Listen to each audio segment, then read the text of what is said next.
Hey Tricky, wanna visit Abyssinia with me? I'm still looking for a way to get back into being a unicorn, and I might be able to get a clue what happened from there. Don't lie to me, you like being a cat, and you just want to see Panthera, the capital of the cat kingdom. So are you coming or not? Sounds like fun. The following Thursday? I think we are lost. What do you mean, lost? You had a map. Well, as it turned out, my map was based on the prequel comic and it doesn't fit the canon. I knew we should have asked Katrina for directions. Oh no, I am not going there. At least we wouldn't be lost in a desert. I cannot say which one is worse, and I don't want to find out.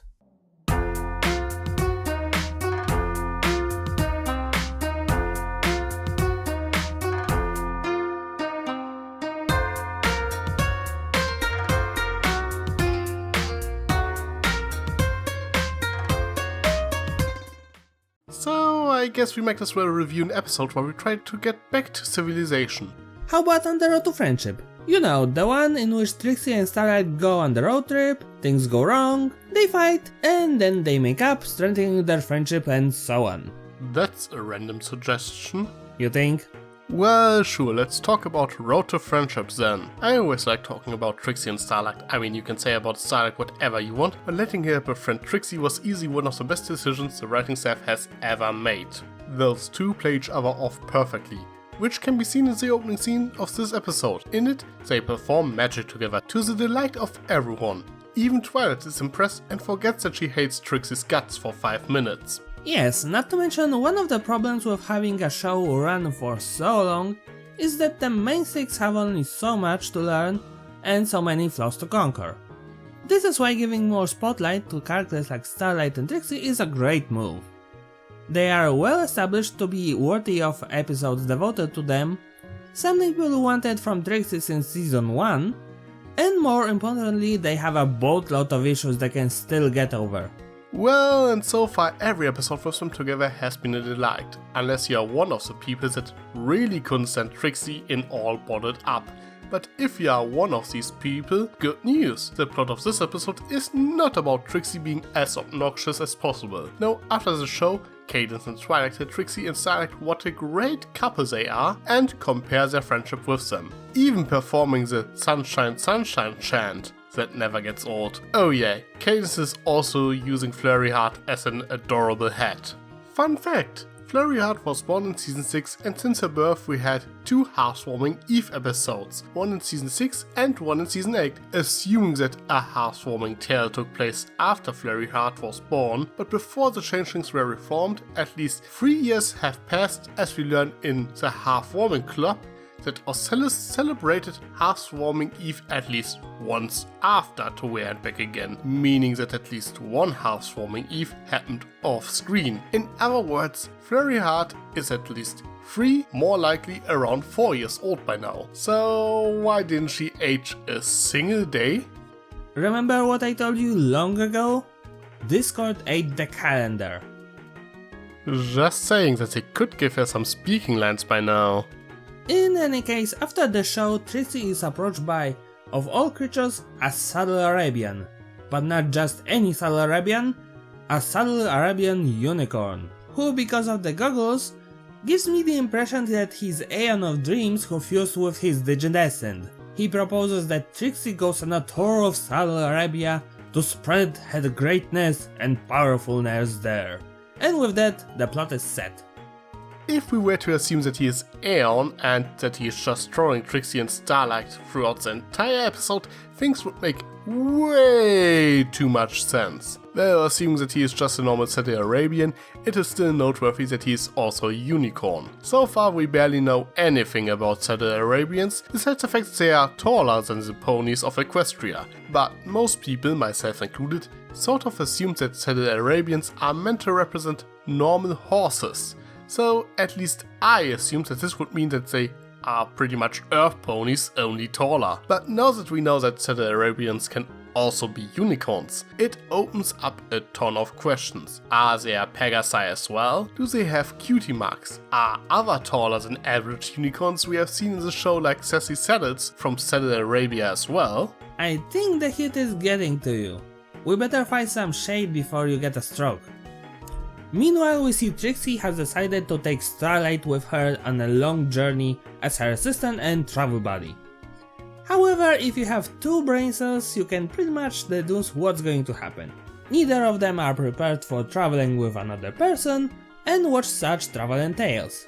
Sure, they both have high enthusiasm and spirits, however, Trixie is used to traveling alone, thus she doesn't calculate for fates and habits of another person, while Starlight has her own problems.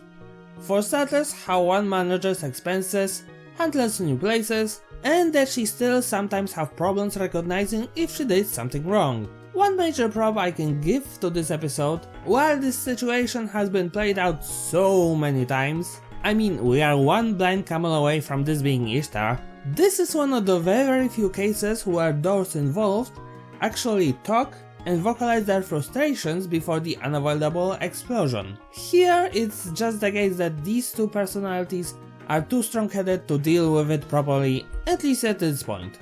It is a rather relatable problem. Spending time with your friends is usually fun, but when you are traveling with them 24/7, it can put your friendship on test. Sometimes you learn things about your friends you don't like about them in a situation like this. Combine that with the inherent stress of traveling and you might start to annoy each other rather quickly. It also doesn't help that nothing goes their way. Their wagon is too small for both of them, they don't have enough money, and they can't find a hotel room among other things. It is no wonder that both Starlight and Trixie grow more and more frustrated. Anyone would. But I make it sound worse than it is. It might sound weird, but only because you are good friends doesn't mean that you always have to get along with each other. Sometimes you are just fed up with someone, even if they are your best friend. But what makes a great friendship is that you can voice your displeasure. Maybe you don't want to see each other for a couple of days, but afterwards everything goes back to normal. If your friendship can't handle a small fight like that, you might have to rethink your relation. That being said, Starlight trading away Trixie's wagon was completely wrong on multiple levels. I mean, would you trade away your friend's car without their permission? No. Especially since I know next to nothing about cars, unless they turn into giant robots. Good to know. But still, this is one of the flaws I mentioned before. Starlight still tends to think with an authoritarian mindset, meaning that she fails to realize that her judgment may not be the right thing to do, like when she made Big Mac talk a lot, or the whole Cutie Mark thing with Luna and Celestia. But it also seems apparent that this is more likely to happen when she's under much stress. Conversely, on Trixie's end, she still has her mouth. I often said that Boastbuster, in my opinion at least, was less about her boasting and more about her devolving into G-rated trash talking. And she still tends to insult people when she's frustrated about them in a kind of roundabout way. But given the circumstances, both realize that they messed up. Especially Starlight, since Trixie was more focused on getting her wagon back. Well, this is an interesting tidbit. Going back to the previous team-up episode, usually Trixie is at fault for everything at the end. Like, she admitted to using Starlight for revenge against Twilight in No Second Princess, and being a generally obnoxious person in All Boarded Up. But here, while they both annoyed each other for various reasons, Trixie didn't really do anything wrong. This time it was Starlight who crossed the line by trading away her wagon. Sure, there is a point to be made that Trixie refusing to trade away her wagon for a much better one is silly, but it is also rather reasonable that she grew attached to it. As far as we know, that wagon is her only home, as she is a traveling magician, unless she actually lives with her dad in Las Pegasus, when she isn't on tour, but the writers imply that they aren't even aware of each other. And while Starlight complains that Trixie carries too much stuff around, we have to keep in mind that she needs all that stuff for her stage show. It is not just some random junk, it's her equipment. So yeah, Trixie had every right to be upset. And she does have a point that Hufar? Hufar? Yeah, it's the name of the Saudi Arabian. Did they even mention his name in the episode?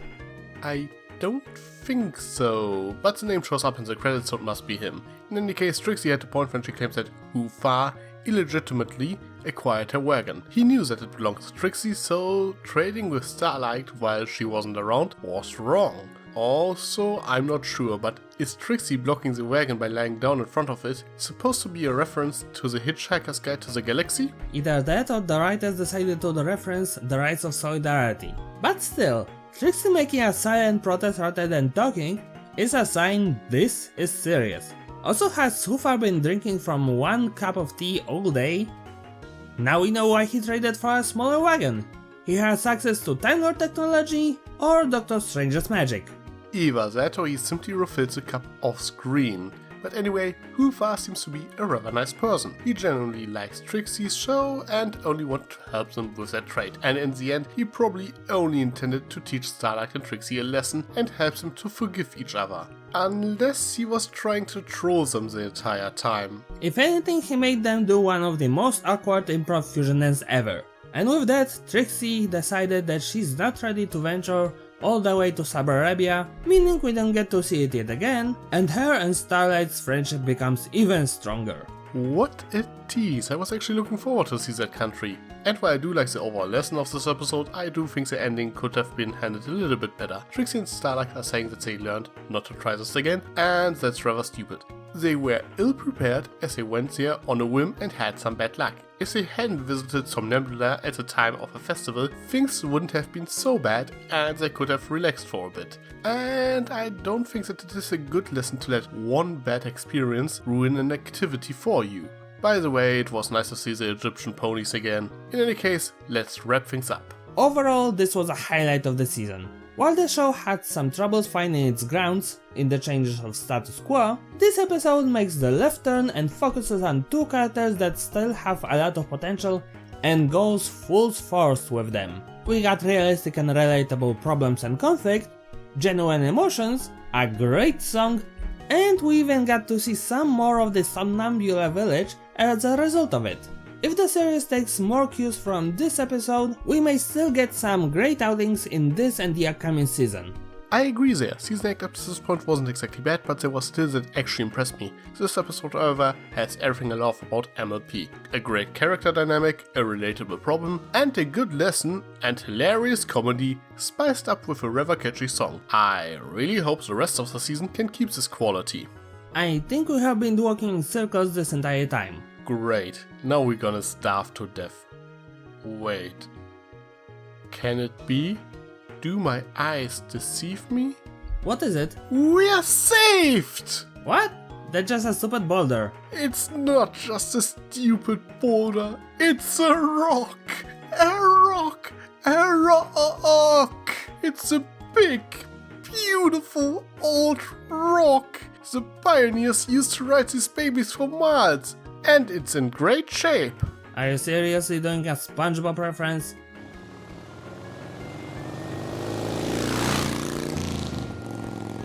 Hold on there, Jethro!